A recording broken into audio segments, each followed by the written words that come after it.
Well, mine's a little more serious. Okay. On a serious note, We should have started with No some Man other- Left Behind. I think like you need the squad based. They need to make it more like you're a team. Like in SOCOM, you feel like you're just issuing commands to these guys. You don't care about if they die or not, and Right. and you can always revive them if they come do. back to Right, life exactly. seconds later, you're You like, just jab them with a needle and "Shake they're it up off, again. buddy, They got shake so it off." many drugs in their Walk it system. off. But like, give me,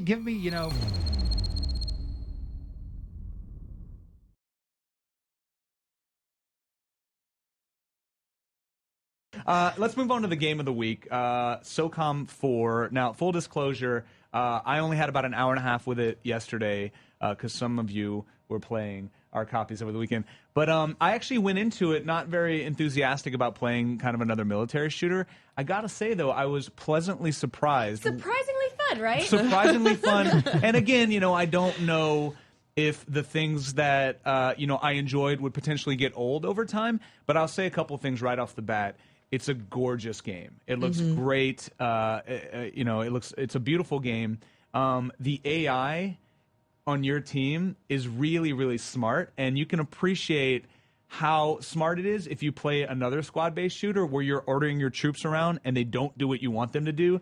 The AI is super smart in this game, and I actually really enjoyed the voice acting, although I felt like it was a little reliant, at least at the beginning of the game, on cutscenes. I really enjoyed the acting. I thought like the actors actually gave about what they were saying, and They were good. They were engaged. I have to take a little bit of an issue to the fact that we have the same protagonist we've had in every random gruff white dude with a mysterious past. He's Yeah. a rebel. It's hard to be white and American in wartime. yeah, because you're already on the front line right away. And you have secrets to keep. No. You got secrets to keep. He looks a little Nathan Drakey, I noticed. Oh, He's I mean, slightly I was Nathan like Drakey. Nathan Drake, Frank West, Yeah. Right. Yeah. the guy Yeah. from Infamous. Both Yeah. the I will agree that Bullstorm, the, Yeah, the we character can- design was a little lacking, and then And we have the sassy Korean rebel girl, sultry, who maybe at some point maybe they'll hook up, but I don't know because it's war. And they got other It's things war, on man. their War mind. as hell. She's But there's trying some to protect sexy her banter. squad. Yeah. I also like how these military uniforms for women in video games are always designed like Kim Kardashian is the Yes. soldier. Like it's She like tiny, had tiny, bam. She had It's a little band distraction going on. technique. Yeah. It's a distraction technique. And we watched her walk away many a time. Yep, slowly. Mm-hmm. But I mean, I thought the AI was. They do listen to your commands a little too well. There would be many times I would be pinned in a corner, looking over, trying to shoot. There's like 15 guys shooting at me, and I'm like, "Hey, back on me!" And they're all suddenly right there with you, and you're like, "Okay, not right on me." Exactly. And you're like, "Move over, Bob." But yeah, They were good about like going down undercover because I hate that when if you don't send them to the right exact point, they're just gonna stand up and run around and get shot, and you're like, "Cover's right No. Where am I going? What's going on? No, They so, were- so that was definitely Yeah. it worked well. However, I felt like there weren't necessarily enough places to send them. right. Yeah, you I'll were agree mentioning with the that. path is very linear. Sure, There's not like sure. we're going to go around this giant hill, come up on these Right. guys from behind. No, you're kind of like, well, So I'm like, you go go on over the there. left side, you go on the right side, and I'm gonna hang back here and snipe the people from the middle. Exactly. But that being said, I have a lot of small issues that I could say about the game, but the overwhelming experience was enjoyable. So sometimes you have to be like, I shouldn't like this game because I can't jump over that barrier, and I should be able to because I can jump over that thing over there, and I Yeah. have 7 little level design issues, but I was kind of having fun. So Yeah. Yeah. And I thought something interesting that they brought to the table, and I know it's kind of been done in games before, but I felt like in this game it was really, really usable. Your squad, you have like the blue team and the gold team, and they all have the gruff leader and then the noob who's following behind them who will eventually get killed. And yeah. Oh, 1 second, shut up, Carmine. But I thought, like you had a team who was like kind of heavy weapon specialist, and then you had another team who was like kind of the sniper assassin Yeah. thing. Yeah. And if you didn't use them the way that they were described, they actually didn't function properly. Like I was like, heavy weapons, you got a machine gun, bro. You can shoot somebody from 500 yards away. No, you can't. Apparently, heavy weapon specialist Wildly means, inaccurate, yeah. get up close. But the one thing that I didn't get a chance to get my hands on, I think the thing that really the SOCOM franchise was founded on, the multiplayer. Right. I mean, the PS2 was essentially the first kind of online multiplayer game that people really got into as far as like war games are concerned. So did any of you guys get your hands on the multiplayer, and what was the experience like? It's actually great. I mean, it's ironic because Homefront had such a bad campaign or a short campaign that was bad. And, but the multiplayer was great. Same thing with this. SOCOM, I thought the campaign was actually pretty good, except for a little too much reliance on scripted events. Sure. You have to trigger Yeah. something a lot of times. But the multiplayer in this was great, and you can work in squads just like you do in the game. You're not, quite issuing commands like you do, and then obviously with the real people. But it was, I thought it was a great experience. It was good multiplayer, solid. And we gave it a 4 out of 5. Yep. Yes. Which is a pretty good score That's a good considering score. It's a good score. in general, but considering the kind of like I don't want to say the oversaturation of military shooters on the market, but the Right. oversaturation of military shooters on the market. That's a phenomenal score for a game that doesn't have Call of Duty : in front of it. So Dana, do you agree with the score? Do you feel like it's a 4 out of 5? Yeah, I do. I mean, I feel I'm in agreement with everyone here. It's surprisingly fun. You hear another SOCOM game and you're like, oh no. Yeah. You're like, don't make me review it. Don't make me do the review. Don't make me do the review. Yeah, but this one, you can tell they really took their time and really thought about some of the features that they needed to improve, and they brought those to the table. And even though I have minor gripes, like Morgan and like Kevin, I think overall it's a great experience. Yeah, when you can go through an entire level without firing a shot yourself, you're just telling your squad mates what to do, and they clear everything out. That's kind of cool. Yeah. And one, I would assume, like, if I were to ever go to war, that's exactly how I'd want to fight. Yeah. I wanna Guys, get I'll stay behind in the a car, basement. You guys. Just gonna hang back over here. You Don't worry guys. about it. From the bridge, the and then vantage just hold point. a right D-pad. Kevin over there. Dana, you're gonna go over there. That's how I'd like to fight my war. But you know what I missed? Remember the old SOCOM on the PS2 when you had the headset and you could talk and issue commands? Why didn't they not bring that back? I would love to be able to just issue commands through my Bluetooth earwig. Are or we whatever. sure that's not in the game? You can direct the audio from your fire team to your headset, but you can hear them. I couldn't find an option for voice okay. controls. Was it in the review? I don't know, but they did send I us don't a think Adam's Bluetooth anything. headset. Did they really? Yeah. Oh, but it's probably for multiplayer because they know nobody has one. Yeah, that's right. It's exactly true. Yeah. It's silent on the PS3. Yeah, it really is. It's a blessed silence. And sometimes when you're playing, you're like, I love it when it's Yeah, quiet. there's no teabag, douchebag. Yeah. When DCUO came out, I've had a PS3 since launch day, and when DCUO came out was the first time I was like, oh, I don't have a headset. Oh, wow. How did I not notice this for a year and a half, 2 years? How did I not know I didn't have a headset? But anyway, that's Wait, do you have one now? I do now. Are you talking in DCU? Yeah, well, only with Jessica because she was living in San Francisco, but then she moved down, and so now we're like, oh, well, I'm glad we have these. But whatever, we don't need them anymore because we're right next to each other. Nice. Okay, so let's move on to the user question in regards to SOCOM 4. And Dana, I thought you had a really good point about how, it's still a good game considering the oversaturation of the games in the market today. So this is kind of about that. So I want you to start off with this. White Wolf Assassin says, is there a middle ground in military shooters with the imminent release of SOCOM 4? I've noticed that you don't see many military shooters out there striking a balance between the accessibility of Battlefield and the realism of Operation Flashpoint. So are we stuck with the choices between over-the-top or hyper-realistic shooters? Is there a middle ground? Yes, I don't think we're stuck yet. With every game that comes out, developers are really getting better at merging gameplay mechanics and story. And I think as that becomes more developed, it's going to take a while.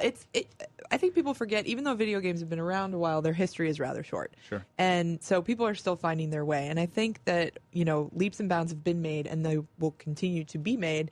And we're just going to see things kind of become a little bit more, ride that middle line between being overly realistic and yet, or like I'm going Bulletstorm? to kick you against the wall Yeah. and then fire a laser at your balls. But Right. it's also nice Yes. that, like, within the same game, you can have a little bit of control. Like, you can change the difficulty so that, like, you'll die if you get shot once versus, Right. You can take a lot of bullets. And that's, like, a little bit of the difficulty because different people are looking for different experiences.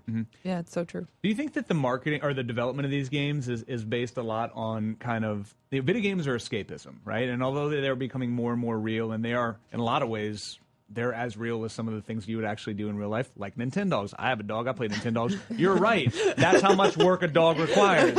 But do you think that, like, when they're developing these things, they kind of look at a lot of the real world stuff going on and go, God, war is a bummer right now. War is always a bummer, but specifically right now, it's all over. Maybe we should make a Bulletstorm because, Epic and People Can Fly, they could have made any shooter they wanted. But they were like, you know what? Let's make this over the top, whatever, because there's just so much negative stuff going on right now that we want people to experience a different side of A shooter shooters. with a sense of A humor. shooter with a sense of humor. I mean, do you think that goes into it at all? Well, I really liked Bulletstorm. I mean, don't get loved me it. wrong. Like, I had a lot of fun playing it. But it was seriously over the top. I think it's hard for developers, and I'm just guessing at this point, but, you know, there are these serious issues that are going on in the world, and it is a bummer. Like you said, it's a really big bummer. But at the same time, just because of the way video games are, it's so fun to shoot stuff. It's true. That I think it's you say, man, that's a bummer, but Call of Duty is a great game. Yeah. You know, and And some people are more into the military than other people. Absolutely. Some people might find that fascinating and interesting and want to experience it and want to have the same experiences as some of the soldiers while not facing imminent death. yes. Yeah.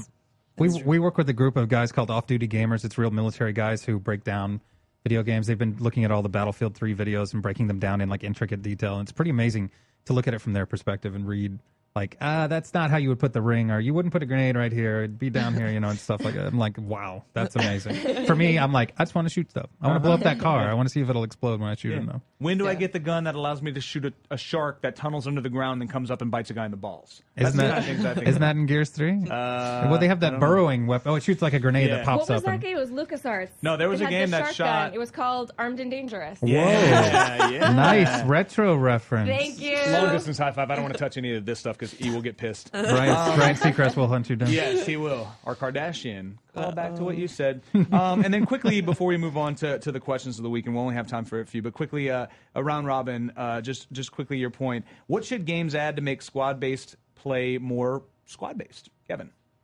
Well, mine's a little more serious. Okay. On a serious note. We should have started with No some Man other- Left Behind. I think, like, you need the squad-based, they need to make it more like you're a team. Like in SOCOM, you feel like you're just issuing commands to these guys. You know, you don't care about if they die or not, and you can always revive them if they do.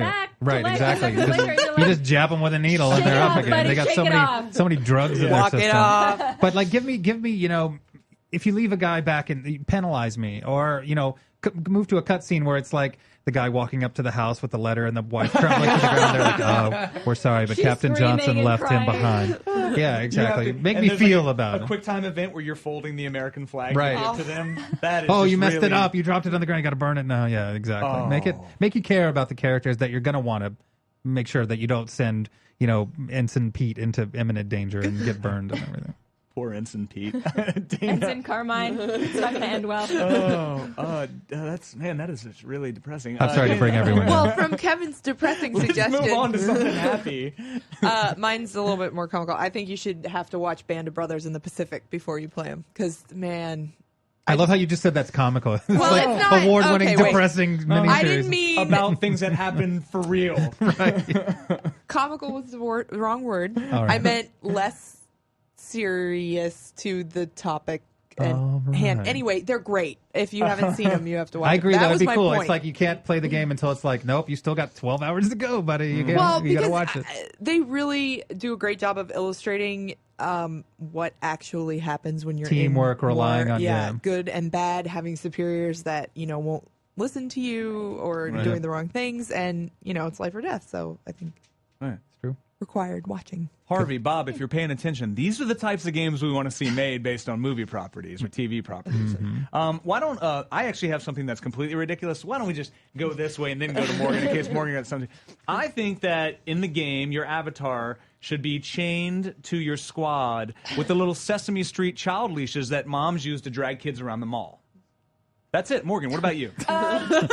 I like that idea. I think SOCOM more specifically, I was hoping for a little more strategy, a little bit more flanking, that kind of thing, and maybe having some vantage point where you can actually see what people are doing, maybe from the mini-map or something like that, so you can actually think about having a little more strategy versus you go here, you're a little bit behind, and then I'll be in the middle, hiding behind this log. Right.